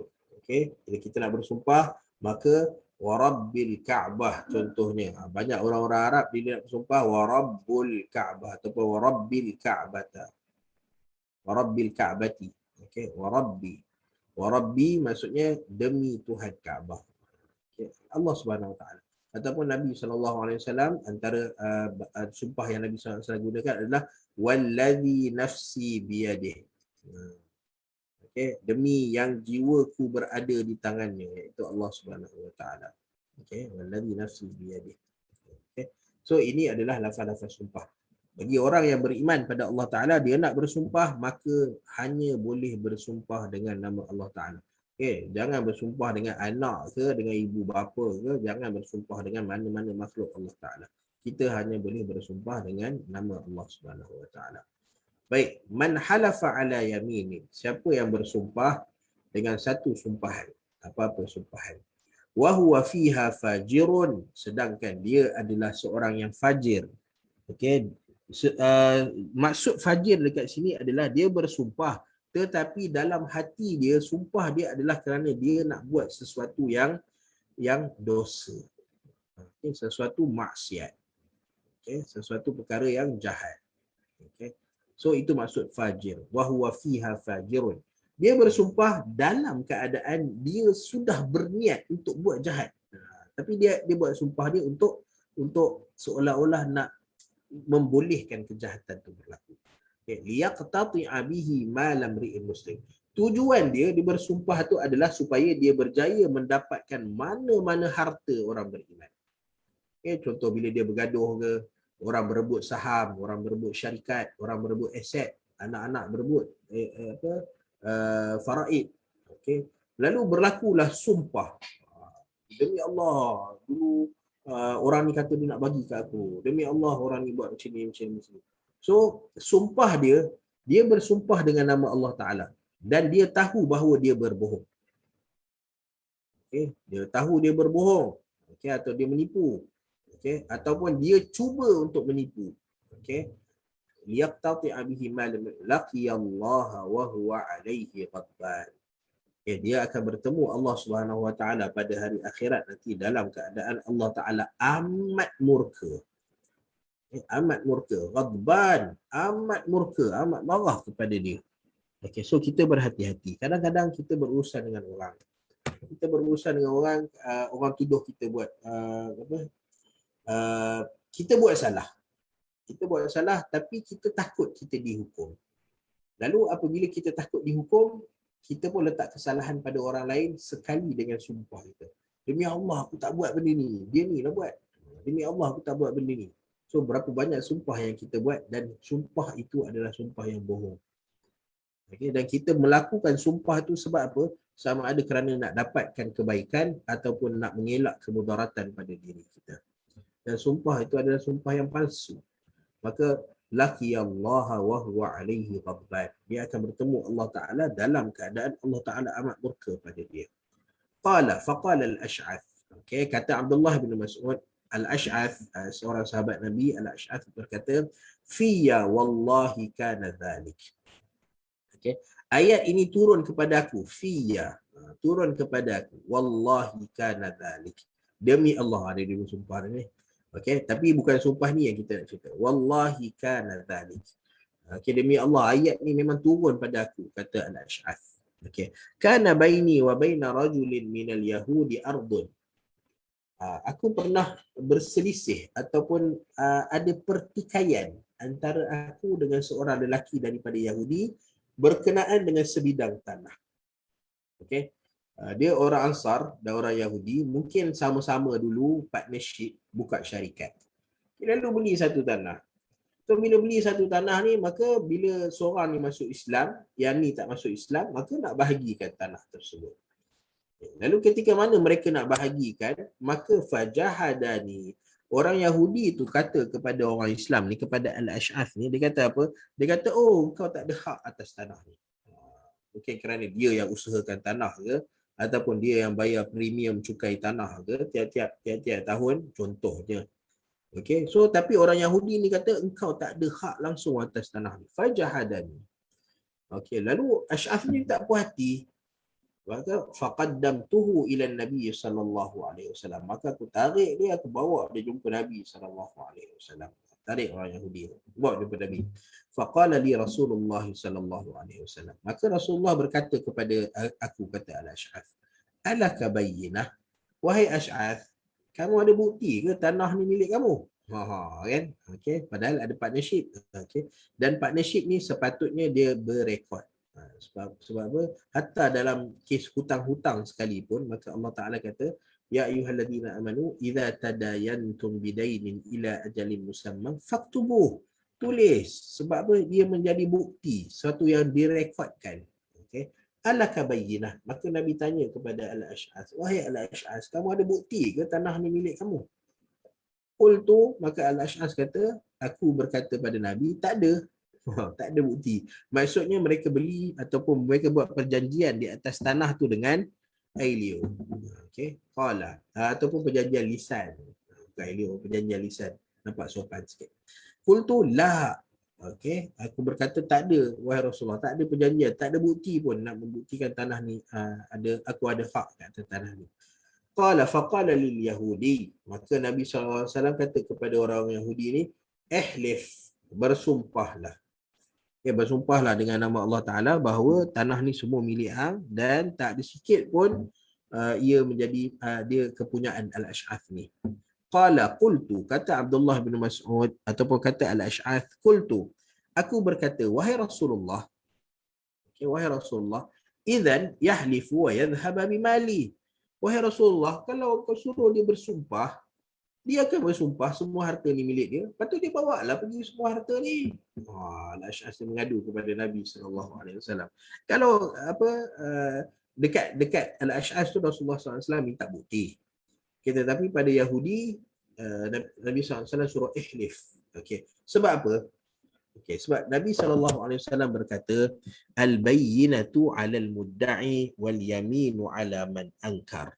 Okay. Dalam syariat Islam, apabila berlaku pertikaian, okey, maksudnya si A Okey, dia saman sivil. Okey, dia saman sivil. Okey, kepada CB. CA saman sivil. Sivil bukan saman jenayah. Jenayah kerajaan punya urusan. Okey. Dia saman sivil pada CB. Okey. Ada tuduhan-tuduhan dia. Okey. Okey. Lalu kalau tuduhan tu tidak melibatkan kerajaan, kalau tak kerajaan yang mencari bukti. Okey. A saman sivil pada B, maka A kena bawa data bukti. Kalau ada bukti, saman diteruskan. Okey, nampak? Saman diteruskan kalau ada bukti. Okay. Kalau tak ada bukti, maka CB hanya perlu bersumpah.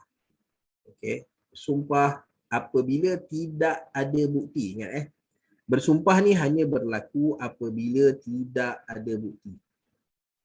Okey, tidak ada bukti. Tapi kalau ada bukti, maka kena terus pergi kepada saman. Pertikaian yang harus diselesaikan oleh hakim. Boleh?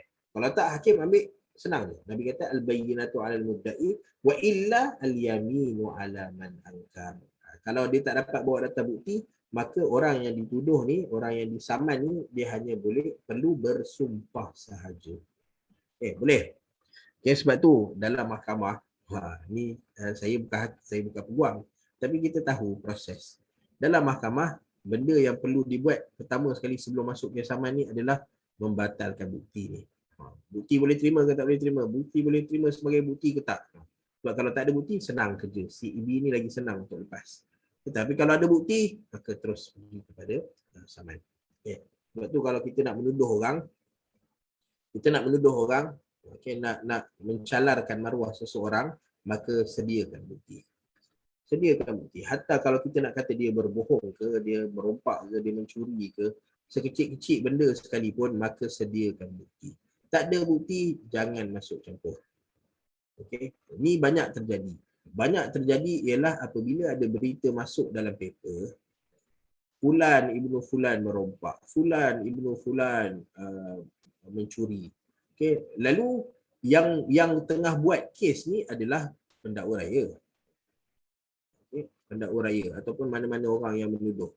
Dia tengah buat kes ni dan bukti ada pada dia. Okey. Masalahnya adalah kita ada peguam-peguam FB. Yang ni hebat ni. Yang ni kita tak boleh nak lawan. Letaklah sehebat mana pun hakim ke peguam ke, dia tak akan dapat lawan dengan peguam-peguam FB ni. Ini hebat ni.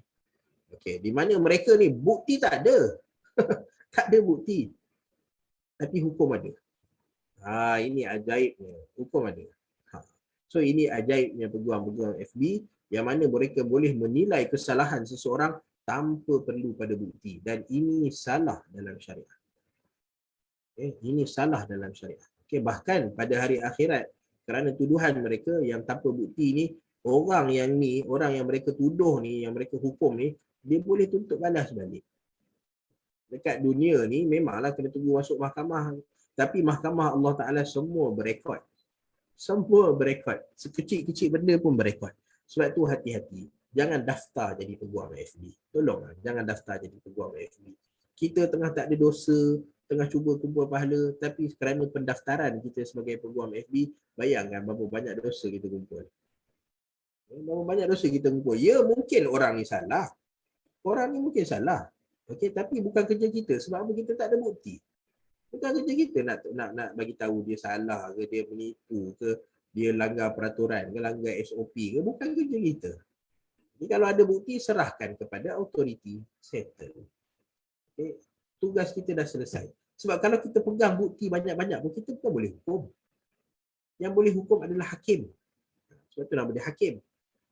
Ataupun qadi, ataupun pemimpin. Mereka yang boleh hukum. Sebab tu kita berhati-hati. Nabi SAW sebelum Nabi terima cerita dia dah patutnya kita sebagai orang Islam sokonglah orang Islam.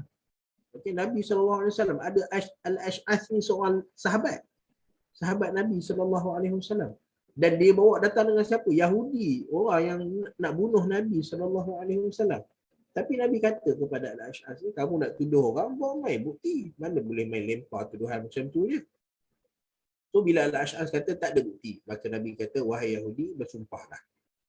Lalu Yahudi ni pun bersumpah, dan Al-Ash'ath ni pun kata, wahai Rasulullah, dia bersumpah habislah, harta aku semua kena bawa lari dengan dia. Maka pada waktu inilah Allah Subhanahu Wa Taala menurunkan ayat 77 daripada surah Ali Imran. Allah Taala nak bagi tahu bahawa benda tanah dekat dunia ni adalah benda yang kecil je. Kecil je tanah ni. Kita je nampak, kadang-kadang nampak kerana nilai dia 2 juta, okay, nilai dia 3 juta. Lalu kita pun rambang mata dan kita ingat bahawa ini nilai yang sangat besar. Nilai yang sangat besar. Kemungkinan kita memerlukannya, tapi nilai ni tak besar. Nilai ni tak besar di sisi Allah Subhanahu Wa Taala, ia sangat kecil. Lalu bahkan Nabi SAW sebut, "Lau kanatid dunya ta'dilu indallahi janaha ba'udah, ma saqa minhu kafiran syurbata ma'." Kalaulah dunia ni ada nilai di sisi Allah Taala walaupun seberat janaha ba'udah, sayap nyamuk, okay, maka nescaya berebutlah kita, mesti kita nak berebut nak dapatkan isi kandungan dia. Okay, tetapi Allah Ta'ala kata dunia ni tak ada nilai. Sebab tu orang kafir boleh jadi kaya, orang kafir boleh jadi kuat, orang kafir boleh jadi berkuasa. Sebab apa? Dunia ni tak ada nilai di sisi Allah Ta'ala. Lalu apabila ada orang yang dia sumpah dengan nama Allah Ta'ala, dia berjanji dengan nama Allah Subhanahu Wa Ta'ala, lalu dia jual ataupun dia batalkan janjinya kerana dunia. Kerana dunia, harta, kerana wanita, okay, kerana kuasa. Okay. So benda-benda ini semua yang berkaitan dengan dunia. Maka Allah Ta'ala kata sesungguhnya dia telah menolak janji Allah Subhanahu Wa Ta'ala. Sumpah dengan Allah Subhanahu Wa Ta'ala, tetapi dia gadaikan semua ini hanya kerana nak dapatkan dunia. Ayat ini peringatan kepada mana-mana orang yang beriman ke yang tak beriman pada Allah Subhanahu Wa Ta'ala ke, bahawa ada balasan. Ada balasan bagi orang-orang yang yashtaruna bi ahdillahi wa aimanihim thamanan qalila. Yang mana dia yashtarun, sanggup gadaikan semua ni dengan nilai harga yang sedikit. Okey, baik. Dan hadis ini diriwayatkan di dalam Al-Bukhari dan Muslim. So hadis yang sangat kuat. Okey.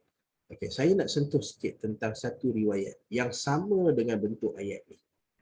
Ayat ni, ayat 77 ni disebut apa? Ada golongan manusia yang la khalaqa lahum fil ardh wa la yukallimuhumullah. Allah Subhanahu Wa Taala tidak akan berbicara dengan mereka. Wa la yanzuru ilaihim yaumal qiyamah. Allahu akbar. Okey, minta maaf bateri nak habis. Okey. Wa la yukallimuhumullah, yang Allah Taala tak berbicara dengan mereka. Wa la yanzuru ilaihim yaumal qiyamah. Allah Taala tak pandang mereka. Wala yuzakkihim walahum azabun alim. Allah Taala tak sucikan mereka dan mereka mendapat azab yang alim. Dalam hadis Nabi SAW ada golongan yang sama yang Nabi SAW ceritakan dan bentuk riwayatnya sama seperti ayat ni. Apa dia? Salah satu kata Nabi SAW, la yukallimuhumullah wa la yanzuru ilaihim yaumal qiyamah wa la yuzakkihim walahum azabun alim. Okey. Hadis ni diriwayatkan oleh Abu Hurairah dalam Sahih Muslim. Okey. Apa maksud dia? Siapa dia? 3 golongan yang Allah Ta'ala tak sebut. Dalam ni Allah Ta'ala kata dengan orang-orang yang membeli janji Allah Ta'ala dengan nilai yang sedikit. Tapi dalam hadis Nabi SAW ada 3 golongan. Ada 3 golongan yang mana mendapat akibat yang sama dekat akhirat. Okay. Siapa dia? Yang pertama, fakirun muhtal. Fakir, dia seorang yang miskin. Okay, tetapi dia nak dapat kekayaan dengan cara dia bukan fakir, dia seorang fakir tetapi dia berlagak kaya. Okay, dia seorang yang miskin, tak berharta dan kemudian dia berlagak. Muhtal, menyombong diri. Fakir yang menyombong diri. Okay, seorang fakir yang merasakan dirinya berpura-pura kaya dan sombong pada orang lain. Sedangkan dia adalah seorang fakir. Dan berapa ramai kita tengok orang-orang dekat dunia ni yang mana mereka cuba masuk ataupun cuba kehidupan yang tak sesuai dengan mereka. Okay, maksudnya dengan pakaian dia, dengan aksesori yang ada pada dia, gaya percakapan dia, semua nak bercakap pun style slang Mak Saleh, tapi bukanlah cakap style Mak Saleh itu salah. Tapi nak bagi tahu bahawa fakirun muhtal. Dia dah lah fakir, tapi dia pandang rendah lagi pada orang lain. Okay, so ini antara golongan yang Allah Ta'ala tak pandang dan bercakap dengan dia pada hari kiamat. Yang kedua adalah syaikhun zanim. Yang kedua adalah orang yang dah berusia. Okay, yang dah patutnya dah berusia, dah minta maaf guna ayat tua, dah warga emas ni, fikirlah macam mana nak jumpa Allah Ta'ala, nak memperbanyakkan amal ibadah pada Allah Subhanahu Wa Ta'ala. Tapi ada lagi orang yang tua tapi masih lagi nak buat dosa dan maksiat. Ya, maka Allah Ta'ala kata syaikhun zani. Dia syaikh dah tua tapi masih lagi nak berzina, kata Allah Subhanahu Wa Ta'ala, kata Nabi SAW.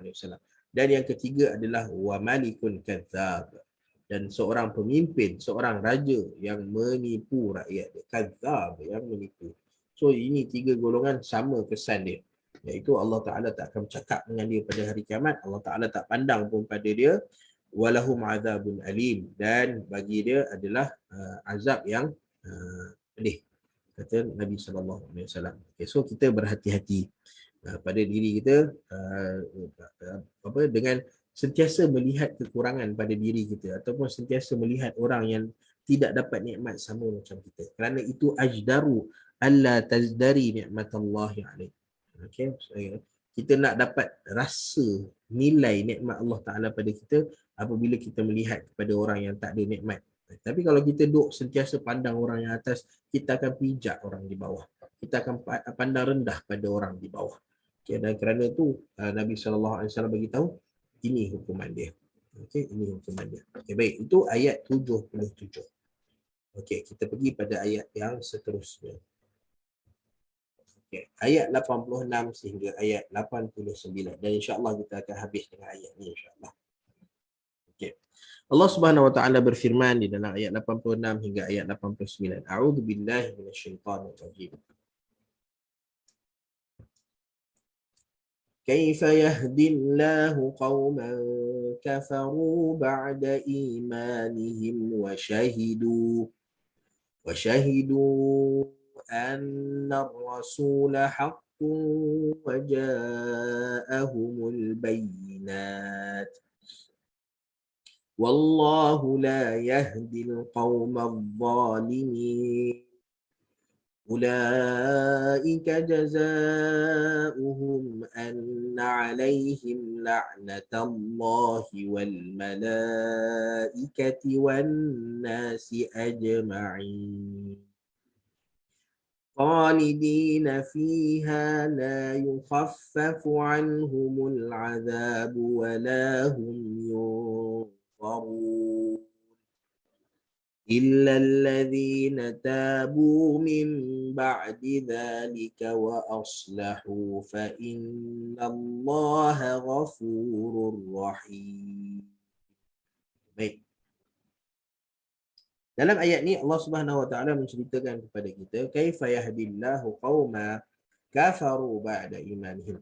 Bagaimana mungkin Allah Subhanahu Wa Taala memberi hidayah kepada satu kaum yang mana kaum ni dia kufur kepada Allah Ta'ala ba'da imanihim. Maksudnya, dia dah, step pertama ni, dia dah beriman kepada Allah Ta'ala. Okay? Dia dah beriman kepada Allah. Okay? Tapi kemudiannya, dia pergi kepada yang kedua, dia kufur kepada Allah Ta'ala. Okay? Dia kufur kepada Allah Ta'ala. Dan kufur yang dimaksudkan dekat sini adalah kufur hakiki. Okay, kerana kufur yang tak hakiki, kufur nikmat, masih lagi orang yang beriman tetapi tidak sempurna iman. Tetapi Allah Subhanahu Wa Taala kata ba'da imanihim, maksudnya iman tu dah tak ada dah. Okay, so kufur yang dimaksudkan adalah kufur hakiki. Okay, berapa ramai orang yang mengaku dia beriman pada Allah Ta'ala, yang lahir sebagai seorang Muslim, yang masuk Islam, tapi kemudiannya memilih untuk keluar daripada Islam, untuk murtad. Okay. وَشَهِدُوا أَنَّ الرَّسُولَ حَقٌّ وَجَاءَهُمُ الْبَيِّنَاتِ. Sedangkan mereka tahu, syahidu, mereka menyaksikan semasa dia beriman, okay, semasa dia dalam fatrah ni, dalam kawasan ni, dia belajar tentang Al-Quran. Dia tahu Al-Quran benar, dia belajar tentang sunnah.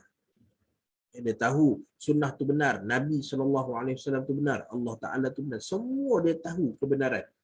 Okay, anna rasul haq, dia percaya bahawa nabi itu adalah nabi yang sebenar, Rasulullah yang sebenar. Wa ja'ahumul bayyinat, okay, dan telah datang kepada mereka bayyinat, penerangan. Maksudnya kalau pendek kata, kita kata sekolah agama lah. Dia belajar agama, sekolah agama. So benda-benda yang ni sepatutnya mendekatkan ataupun mengekalkan keimanan seseorang kepada Allah Subhanahu Wa Taala. Tapi tidak mustahil. Kita pun dah pernah dengar cerita-cerita sebelum ni tentang bagaimana orang yang walaupun dididik dengan sekolah agama tetap memilih untuk murtad. Okay, dan memilih untuk murtad. Dan mereka memilih untuk murtad ni bukan kerana bukan kerana tidak yakin dengan Islam. Okay, tapi kerana ada unsur-unsur lain. Tapi kalau tak yakin dengan Islam itu lebih aula lah untuk dihukum. Okay, ni cerita tentang orang yang tahu wasyahiduhu. Mereka tahu Nabi itu benar. Waja'ahumul bayinat, telah datang kepada mereka kebenaran dan mereka yakin dengan kebenaran tersebut. Tapi oleh kerana situasi-situasi tertentu menyebabkan mereka murtad. Okay, mereka murtad. Okay, kerana tak suka dengan beberapa ajaran Islam. Kerana ada kekasih daripada orang bukan Muslim yang tak nak masuk Islam, menyebabkan mereka memilih untuk meninggalkan agama Allah Subhanahu Wa Taala. Maka ayat ini jelas mengatakan bahawa siapa yang dah beriman kemudian dia keluar daripada Islam, dia kufur kepada Allah Subhanahu Wa Taala, maka Allah Taala tak akan bagi hidayah dah pada dia. Allah Taala tak akan bagi hidayah pada dia. Wallahu la yahdil qaumadh zalimin. Ini kerana kaedah Allah Ta'ala, satu statement daripada Allah Subhanahu Wa Ta'ala, SOP Allah Ta'ala adalah Allah tidak akan memberi hidayah kepada orang-orang yang nakkan kepada kekufuran. Okay? Ada orang dia tak nak kekufuran, dia lahir dalam keluarga kafir contohnya, ataupun dia tak minat pun kepada perkara-perkara kafir. So orang-orang seperti ini peluang hidayah dia banyak. Tetapi orang yang israr, musir, nak juga jadi kufur pada Allah Subhanahu Wa Taala, maka orang ni Allah Taala kata la yahdil qaumadh zalimin. Allah Taala tidak memberi hidayah kepada orang-orang yang zalim. Maksudnya adalah orang-orang yang kafir, memilih kekafiran. Ulaika jazaohum. Lalu orang yang dah Islam kemudian dia keluar kerana sebab-sebab tertentu, sedangkan dia tahu Islam tu benar, maka anna alaihim la'natallahi wal malaikati wan nasi ajma'in. Maka bagi orang ini laknat daripada Allah Subhanahu Wa Taala, laknat daripada para malaikat dan laknat daripada keseluruhan manusia. So laknat ni dia boleh datang daripada Allah Taala, laknat dia datang daripada malaikat dan laknat dia datang daripada manusia. Cuma satu perkara yang kita kena tahu tentang laknat. Okay. Walaupun kita ada mulut yang mana kita boleh laknat orang, okay, kita boleh laknat orang. Mana ni? Mana dia laknat? Macam mana dia keluar pi? Okay. Laknat. Okay. Walaupun kita boleh laknat orang, tapi kita kena tahu, laknat ini hanya pada orang yang dibenarkan untuk dilaknat. Okay, dibenarkan untuk dilaknat. Dilaknat. Kita tak boleh sesuka hati kita pergi ke orang kata Allah Ta'ala laknat kamu. Aku laknat kamu, tak boleh. Laknat ini adalah satu kita panggil istilah syar'i. Istilah syar'i, satu hukuman syarak yang Allah Ta'ala bagi kepada orang-orang tertentu. Seperti mana kita tak boleh bagi syurga dan neraka sesuka hati pada orang, begitu juga laknat kita tak boleh bagi sesuka hati kepada orang. Sama keadaan, situasi dia. Kita tuju kat orang, hang masuk neraka. So sedap hati kita. Begitu juga kita tak boleh, hang kena laknat, ni laknat. Inilah pemimpin yang dilaknat. Inilah orang-orang yang dilaknat. Orang-orang kaya yang dilaknat. Orang-orang berkuasa yang dilaknat. Sesuka hati kita je melontarkan perkataan laknat. Okay? Sedangkan laknat ni hanya pada orang yang dah dipastikan. Yang mana Allah Ta'ala sebut dalam Al-Quran dia dilaknat. Ataupun Nabi SAW sebut dalam hadis baginda bahawa inilah orang-orang yang dilaknat. Okay? Macam contoh bila Allah Ta'ala sebut tentang syaitan. La'anahullah. Okay? La'anahullah. Allah Ta'ala melaknat syaitan. Ataupun siapa-siapa sahaja yang datang laknat. Contoh pada ayat ini, Allah Subhanahu Wa Ta'ala sebut tentang satu golongan yang dilaknat. Siapa dia? Orang yang memilih kekufuran setelah mana dia dapat merasai kenikmatan iman. Bila dia beriman, dia rasa seronok, dia yakin. Maksudnya dia ada tujuan dah. Dia dah ada matlamat dia dah. Dia nak jumpa Allah Subhanahu Wa Ta'ala. Tapi tiba-tiba dia pilih untuk pergi pada situasi yang apa dia nak buat lepas ni? Lepas mati ni jadi apa? So dia dah hilang tujuan dia. Okay, lalu Allah Ta'ala kata bagaimana akal manusia pun tak boleh nak fikir macam tu. Akal manusia dia tak boleh nak terima benda-benda seperti itu. Lalu boleh kamu kufur setelah kamu iman, maka Allah Ta'ala kata laknat bagi orang ini. Dan laknat bagi orang ini daripada Allah Subhanahu Wa Ta'ala, daripada para malaikat dan daripada manusia keseluruhannya. Okay. Baik, dan kemudiannya khalidina fiha. Okay. Dan laknatnya ini akan mengakhirkan seseorang itu di dalam neraka Allah Subhanahu Wa Ta'ala. Okay, laknat ini maksud dia at-tardu min rahmatillah. Okay, laknat. Okay. Maksud dia adalah tardun. Diusir min rahmatillah. Diusir daripada rahmat Allah. Okay, dia diusir daripada rahmat Allah. Rahmat Allah Ta'ala adalah syurga, membawa kepada syurga. So bila dia usir dari rahmat Allah Ta'ala, bermakna dia adalah penghuni neraka. Okay, boleh? Okay, itu maksud laknat. Sebab tu kita jangan sesuka hati main lempar perkataan laknat. Okay, kita marah dengan orang, kita laknat orang. Kita tak suka dengan orang, kita laknat orang. So berhati-hati. Kerana laknat ini, satu dia adalah doa, satu lagi dia hanya boleh diungkapkan kepada orang-orang tertentu sahaja. Khalidina fiha. So apabila dia dilaknat, maka tempatnya dalam neraka, dan khalidina fiha, akan dikekalkan selama-lamanya di dalam neraka. Okey, sebagaimana Allah Taala berkehendaki untuk dia duduk dalam neraka, maka dia akan duduk dalam neraka. Sebab tu kita kena hati-hati. Okay? Sebab bila masuk dalam neraka, wal-iyazubillah, kita tak mengharapkan mana-mana orang beriman masuk dalam neraka. Siapa masuk dalam neraka? Okay? Sebab ada orang kata, okey, orang beriman ni semua kesudahan dia akan ke syurga. Okey. Lalu syurga. Okey. Lalu dia kata, tapi orang yang buat dosa dan maksiat ni, dia akan masuk sekejap ke neraka. Okay. Walau bagaimanapun dia tahta masyiatillah lah. Dia di bawah ketentuan Allah Ta'ala. Kalau Allah Ta'ala nak masukkan, Allah Ta'ala masukkan. Kalau Allah Ta'ala tak masukkan, Allah Ta'ala tak masukkan. Semua bawah kehendak Allah Subhanahu Wa Ta'ala. Katalah dia masuk dalam neraka. Dan dia kata tak apalah masuk dalam neraka sekejap je. Sekejap je. Nanti akhirnya dapat masuk syurga juga. Tapi yang mereka tak tahu ialah lama mana duduk dalam neraka ni. Lama mana duduk? Okay. Lama mana duduk? So ini persoalan yang kita patut tanya. Sebelum kita nak buat dosa, nak buat maksiat, tanya diri kita dulu. Oi, lama mana aku nak duduk dalam neraka Allah Ta'ala ni? Kalau aku buat dosa dan maksiat ni. Sebab orang boleh keluar daripada neraka hanya dengan izin Allah Ta'ala. Bukan ada tempoh masa. Okay. Hanya dengan izin Allah. Baru boleh keluar daripada api neraka. Kalau tak ada izin Allah Ta'ala, maka khalidina fiha. Mereka akan kekal selama-lamanya di dalamnya. La yukhaffafu anhumul azab. Tidak akan diringankan bagi mereka al-azab. Azab tidak akan diringankan bagi mereka. Walahum yunzarun. Dan tidak akan pula ditangguhkan. Ada orang dia tak tahan sangat kena azab api neraka. Lalu dia minta ke Allah Ta'ala, ya Allah tangguhkanlah sekejap. Tangguh sehari ke 2 hari ke daripada kena azab ni. Allah Ta'ala kata walahum yunzarun. Dan mereka tidak akan ditangguhkan daripada azab tersebut. Okay. Walau bagaimanapun, Allah Ta'ala dah tunjukkan ketegasan dia. Siapa yang kufur selepas keislaman dia, maka ini hukuman dia. Okay. Walau bagaimanapun, dalam ayat ke-59, Allah Subhanahu Wa Ta'ala menyebutkan sesuatu berita yang gembira.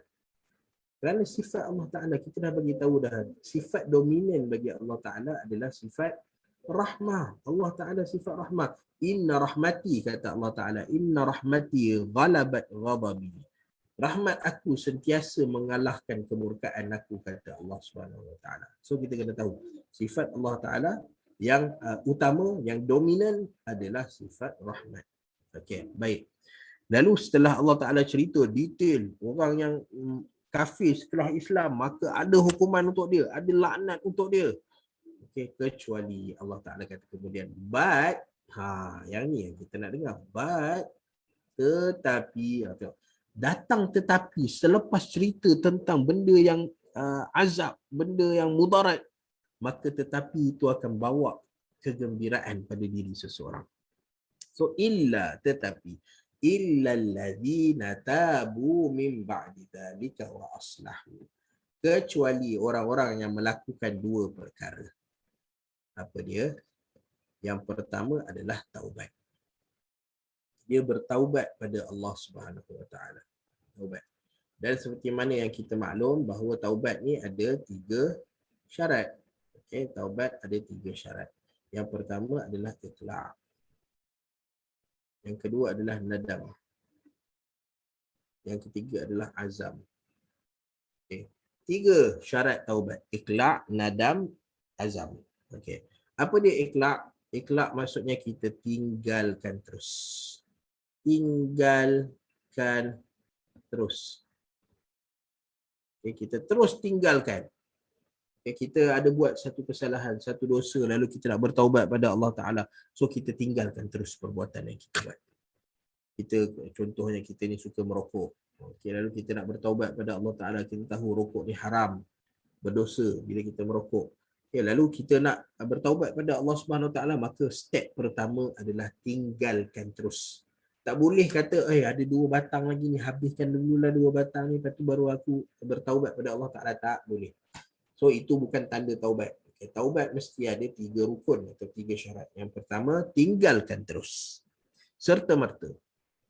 Yang kedua, an-nadam. An-nadamu. Okay. Nadamu atau an-nadamu. Nadam. Okay, nadam ni maksudnya penyesalan. Okay, maksudnya dia menyesal. Dia bukan hanya tinggalkan terus, tapi dia menyesal dia buat benda tu. Menyesal sangat dia buat benda. Kenapa lah aku buat benda ni dulu? Kalau aku jimat duit tak beli rokok ni, nescaya dah banyak dah simpanan aku. So dia menyesal. Dan rokok ni pula memudaratkan kesihatan. Rokok ni pula Allah Ta'ala larang. Nabi SAW larang. Wala tulqu bi'aidikum ila tahlukah. Okay, Nabi larang. Allah Subhanahu Ta'ala pun larang daripada buat perkara-perkara yang pasti mendatangkan mudarat pada diri kita. So rokok adalah kemudaratan yang pasti. Bahkan rokok ni tak ada kebaikan pun pada rokok. Apa kebaikan yang ada pada rokok? Jadi kalau orang yang rasa dia tenang, dia bahagia dengan rokok, itu keinginan diri dia, bukannya kebaikan daripada rokok. Okay. So nadam. Nadam adalah penyesalan. Okay. Dan yang ketiga adalah azam. Azam adalah dia berazam untuk tidak melakukannya lagi. Tidak buat lagi. Okay. So inilah 3 perkara. So ini 3 perkara yang menyebabkan taubat itu dinamakan taubat ataupun taubat itu diterima oleh Allah Subhanahu Wa Taala. Okey, ikhla', nadam dan azam. Okey. Dan sekiranya ketika mana dia menjadi seorang yang tidak beriman pada Allah Subhanahu Wa Taala, dia telah melakukan kerosakan. Okey, kerosakan. Okey, contohnya apabila dia berkahwin. Suami isteri berkahwin, ada anak. Lalu suami ni wal-iyazubillah A kahwin dengan B, okey, so dapat anak C, D, E. Okay. Lalu apabila si A ni murtad contohnya, kafir, maka si B kena berpisah dengan dia. Okey, berpisah dengan dia, fasakh dengan dia. Secara automatik fasakh, sebab tak boleh perempuan kahwin dengan lelaki yang tidak beriman pada Allah Subhanahu Wa Taala. Okay, lalu bila berpisah maka terpontang-kantinglah isteri dia ni dan anak-anaknya dibiarkan. So anak ni ikut ibu dia, semua masuk Islam. So anak-anak ni terbiar. Okay. Lalu kalau dia nak bertaubat pada Allah Subhanahu Wa Taala, dia bukan hanya perlu 3 syarat ni. Okay, bukan hanya perlu 3 ini, tapi dia perlu juga islah, betulkan balik kesilapan yang dia buat. Dia perlu islah, betulkan balik kesilapan yang dia buat, kerosakan yang dia buat ketika mana dia sedang kufur. Okay, ketika mana dia sedang kufur, maka dia perlu betulkan kesilapan yang dia buat. Okay, maka pada waktu tu barulah taubatnya diterima Allah Subhanahu Wa Taala. Okay, barulah dia dikecualikan daripada hukuman laknat. Okay. So persoalan daripada kita ialah kenapa ayat ini turun? Secara umum dia, kenapa ayat ini turun? Kaifa yahdillah, dan ayat ni pula seolah-olah macam menceritakan satu peristiwa yang spesifik.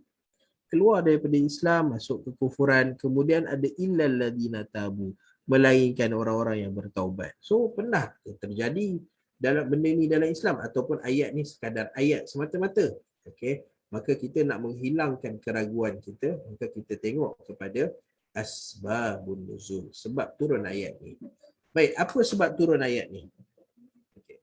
Sebab turun ayat ini adalah daripada Ibnu Abbas radhiyallahu taala anhuma. Ibnu Abbas meriwayatkan kana rajulun minal ansar aslam thumma irtadda wa lahiqa bisyirk thumma tanaddama fa arsala ila qaumih. Seorang lelaki daripada Ansar, apabila Nabi SAW datang, maka dia masuk Islam. Setelah dia masuk Islam, baru dia perasan bahawa dia tak minat ataupun ada, dia yakin pada Islam ni, cuma dia tak boleh nak terkungkung dengan Islam. Lalu irtad, dia pun murtad. Walahiqa bisyirk, lalu dia join kumpulan-kumpulan yang mensyirikkan Allah Subhanahu Wa Taala. Okay, yang ni kita kena hati-hati.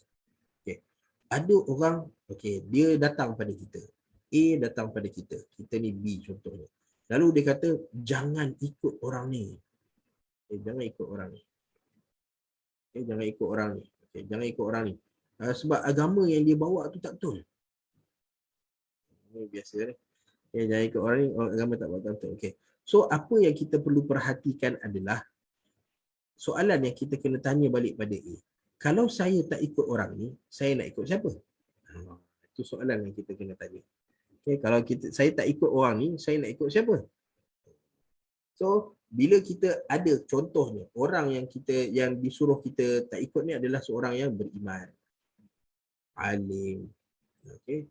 Lalu bila kita ikut orang ni, tiba-tiba ada orang lain datang pada kita, dia kata pada kita, jangan ikut orang ni bermasalah. Adalah nama-nama kadang-kadang dia gunakan. Okay. Orang ni bermasalah. Okay. Lalu, kita sebelum kita terima dakwaan ni, kita kena tanya, kalau saya tak ikut orang ni, saya nak ikut siapa? Kalau A bagi alternatif, ikut orang ini. Lalu kita buat perbandingan antara dua orang ni. Okay. Tapi kalau A tak bagi siapa-siapa, maka kita tinggalkan A. Kita tinggalkan A. Sebab apa? Sebab kalau dia tak bagi kita ikut orang ni, dia nak suruh kita ikut dia. Okay, nampak? Dia nak suruh kita ikut dia. Okay, so ini kita kena berhati-hati. Jangan bagi contoh. Ni hati kita. Ni hati. Saya tak reti nak lukis hati macam mana. Ada hati ni dia ada input dia. Dan kemudian akan ada output. Baik. Kalau kita dah masukkan input kita dengan iman, so output yang akan keluar adalah iman juga. Sebab iman dia akan paling kurang ada DNA iman. Dalam produk tu mesti ada DNA iman. Tapi kalau iman tak ada. Kalau iman tak ada. Okay, kita akan masukkan apa? Benda ni vacuum ni kosong. Tak ada benda ni. So apa yang akan masuk? Yang akan masuk pada kita adalah benda yang syahwat. Yang menyeronokkan kita. Okay, yang menyeronokkan kita. Yang seronokkan kita adalah apabila kita tak terikat dengan solat, tak terikat dengan kewajipan. Itulah benda paling seronok sekali pada kita. Okay. So, menyebabkan akhirnya yang jadi keluar adalah kafir ataupun syirik. Okay. Sebab apa kita rasa seronok. Dan yang menjadi input kita pula bukanlah keimanan pada Allah Ta'ala, tapi sebaliknya keinginan kita, syahwat kita. Menyebabkan kadang-kadang yang keluar adalah kekufuran dan syirik pada Allah Ta'ala. Okay. So, benda yang sama. Thummartadda. Apabila sahabat ni, okay, dia irtadda, dia murtad. Okay. Dan bila dia murtad, dia Islam, tapi kemudian dia murtad. Dan bila dia murtad tu, dia tak tahu dia nak pergi mana. Walahiqa bisyirk.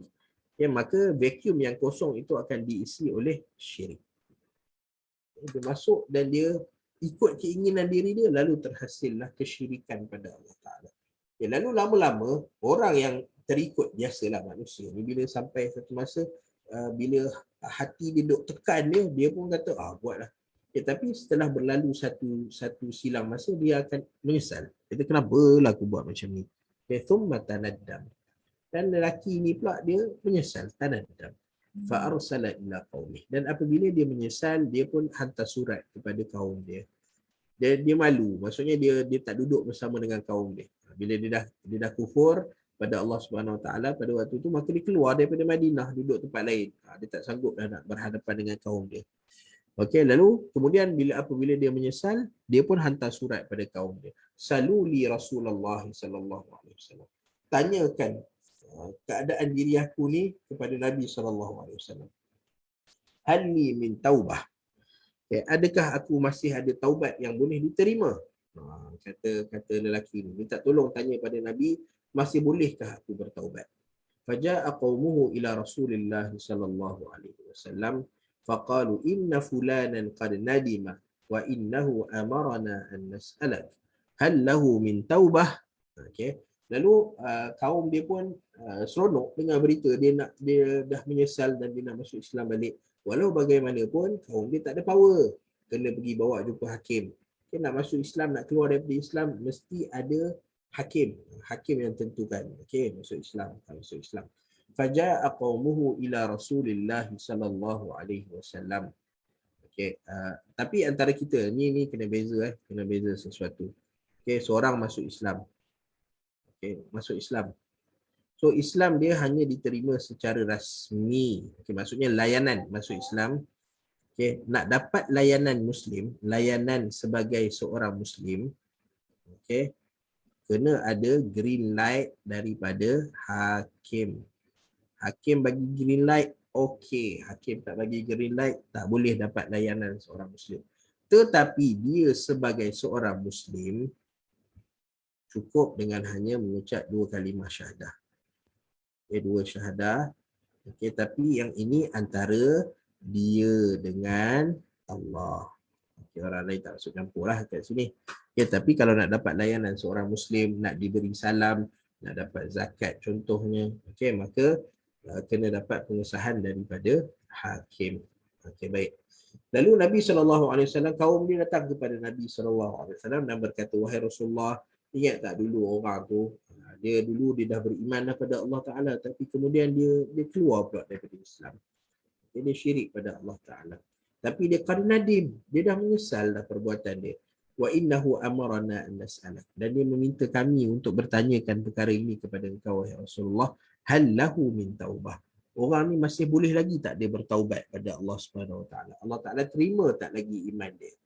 Ya, maka pada waktu itulah fanazalat, turunlah ayat ini. Kaifa yahdillahu qauman kafaru. Ayat 86 sehinggalah ayat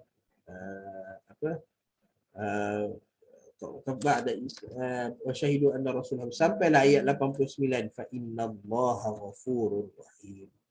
Bukan Al-Baqarah ni, ayat 89 surah Ali Imran. Ini salah. Yang ni salah.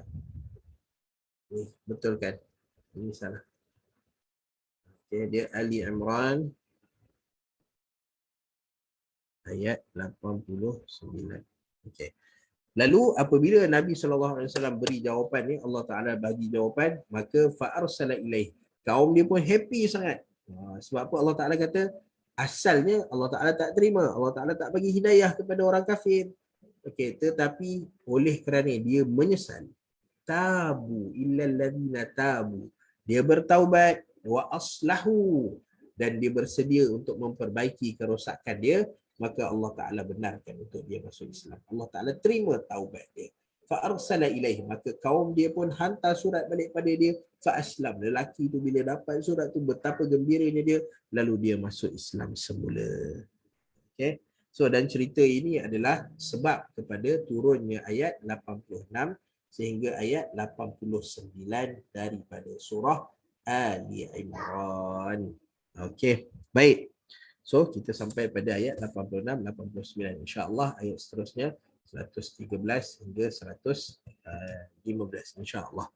Okey, baik, sebelum kita tutup, kita dah pukul berapa sekarang? Dah 4.30, masya-Allah. Okey. Baik, sebelum kita tutup, maka kita buka untuk soalan. Siapa ada soalan untuk bertanya? Kita bagi 1 minit untuk bertanya. Kalau tak ada, insya-Allah kita akan tutup dan tangguhkan perkongsian kita, insya-Allah. Tak ada? Oh, masya-Allah. Baik. Okey. Betul tak ada Okay, ada dalam chat. Sekejap saya tengok. Saya terlepas soalan. Okey, tak ada. Baik. Okey, kalau tak ada, insya-Allah kita cukup takat ni dulu. InsyaAllah kita akan sambung lagi pada sesi kita yang akan datang. Maka apa yang baik tu daripada Allah Subhanahu Wa Taala, yang buruk tu tentunya daripada kelemahan diri saya sendiri, Maka kita tangguhkan dulu perkongsian kita pada petang ini dengan kafaratul majlis, dengan tasbih kafarah, subhanakallahumma wa bihamdik asyhadu an la ilaha illa anta astaghfiruka wa atubu ilaik. Dan sebelum kita berpisah, sekali lagi saya ingin menjemput semua agar kita pelawa orang-orang di sekeliling kita, sahabat-sahabat kita, ahli keluarga kita untuk turut hadir sama ke majlis-majlis ilmu, yang mana sekarang ni majlis ilmu, masjid-masjid sudah dibuka. Okay, boleh kita datang ke masjid-masjid, dan siapa nak kelas online boleh ada kelas online. YouTube pun ada rakaman-rakaman, Facebook live semua ada. Sekarang ni menuntut ilmu begitu mudah. Okay, lalu ambil ilmu ni dan sebarkan ilmu ini di samping kepada sesiapa yang ingin membantu untuk untuk sekolah-sekolah ini, sama ada sekolah online ataupun sekolah yang fizikal, maka hulurkanlah bantuan agar ia menjadi saham kita dekat akhirat kelak, insya-Allah. Okay, lalu wassallallahu ala nabiyyina Muhammad wa ala alihi wa ashabihi ajma'in walhamdulillahi rabbil alamin. Assalamualaikum warahmatullahi wabarakatuh. Waalaikumsalam. Terima kasih Ustaz. Sama-sama.